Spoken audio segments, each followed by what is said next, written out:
Remue ménage.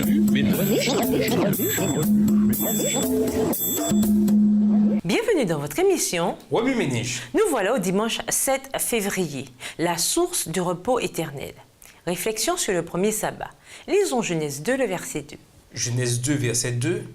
Dieu acheva au 7e jour son œuvre qu'il avait faite, et il se reposa au 7e jour de toute son œuvre qu'il avait faite. Les premiers chapitres de la Genèse nous parlent de la semaine de la création et du sabbat. En tant que chrétiens, nous tirons notre concept du repos du modèle établi par Dieu lui-même à la fin de cette semaine.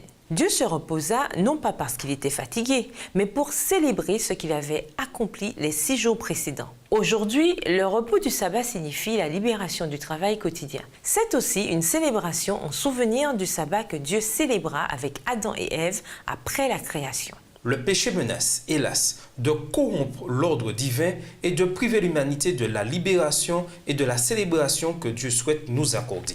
L'observation du sabbat du 7e jour est la meilleure façon de faire l'expérience du repos original que Dieu avait planifié à notre endroit. Le sabbat tire ses origines de monde sans péché. C'est un don particulier de Dieu qui permet à la race humaine de faire ici-bas l'expérience des réalités célestes. Tentative de destruction de la sainte institution du sabbat. Lisons Apocalypse 14, versets 11 et 12. Apocalypse 14, versets 11 et 12. « Et la fumée de leur tourment monte au siècle des siècles, et ils n'ont de repos ni jour ni nuit, ceux qui adorent la bête et son image, et quiconque reçoit la marque de son nom. C'est ici la persévérance des saints qui gardent les commandements de Dieu et la foi de Jésus. » Satan déteste le sabbat. Il fait tout pour détruire cette institution divine. Lorsque Dieu donna le sabbat du 7e jour à son peuple, Satan persuada une partie de l'humanité de se joindre à lui pour s'opposer à l'ordre divin. Dans sa haine diabolique, il n'avait qu'un désir, faire de nous ses captifs et nous priver du repos que Dieu voulait que nous ayons en lui. Le livre de l'Apocalypse symbolise cette œuvre de Satan et la façon dont Dieu, à travers Christ, neutralisa ses efforts.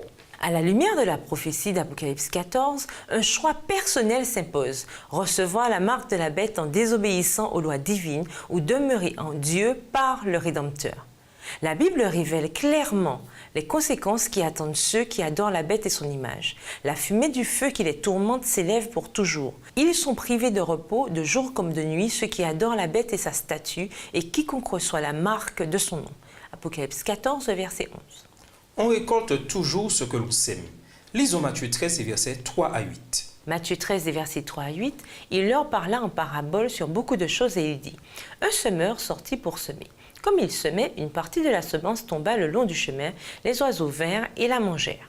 Une autre partie tomba dans les endroits pierreux, où elle n'avait pas beaucoup de terre. Elle leva aussitôt, parce qu'elle ne trouva pas un sol profond. Mais, quand le soleil parut, elle fut brûlée et sécha, faute de racines.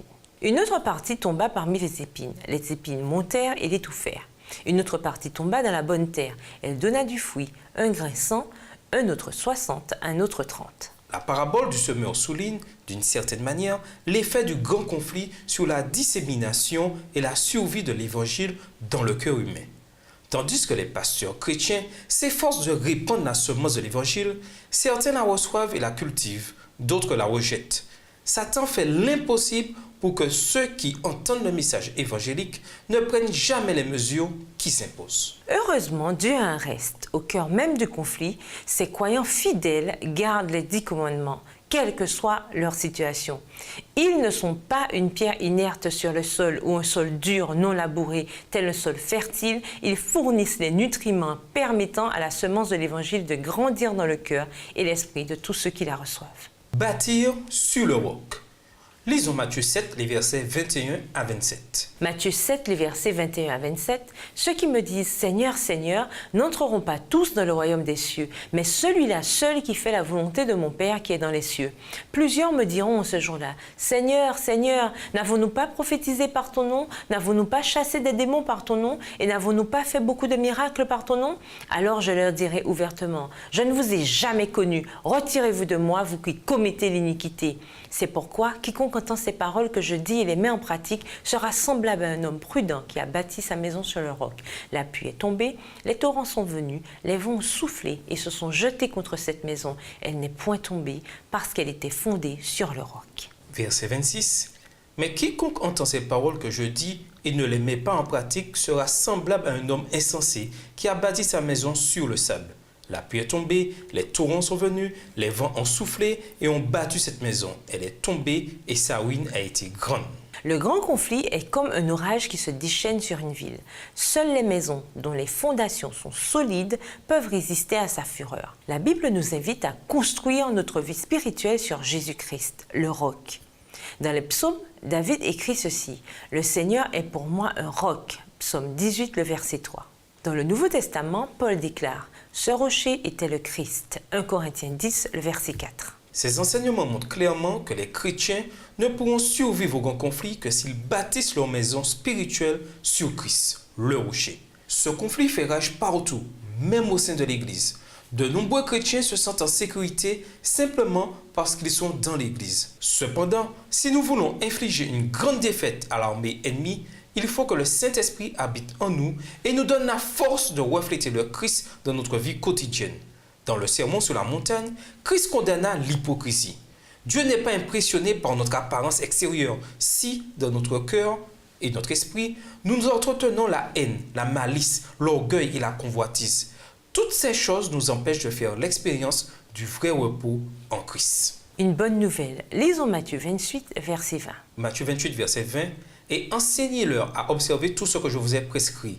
Et voici, je suis avec vous tous les jours jusqu'à la fin du monde. » Mais il y a une bonne nouvelle.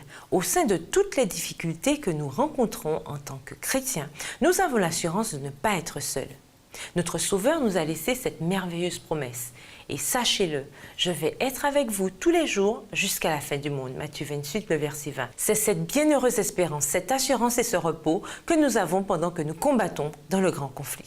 Ouami Ménage, quelles circonstances vous empêchent de faire l'expérience d'un repos total en Christ? Comment le fait de bâtir sur le roc nous aide-t-il à ne pas nous sentir dépassés dans le grand conflit?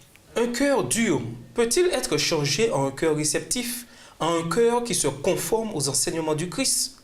Comment? Au revoir. Et à demain si Dieu veut. Remue ménage.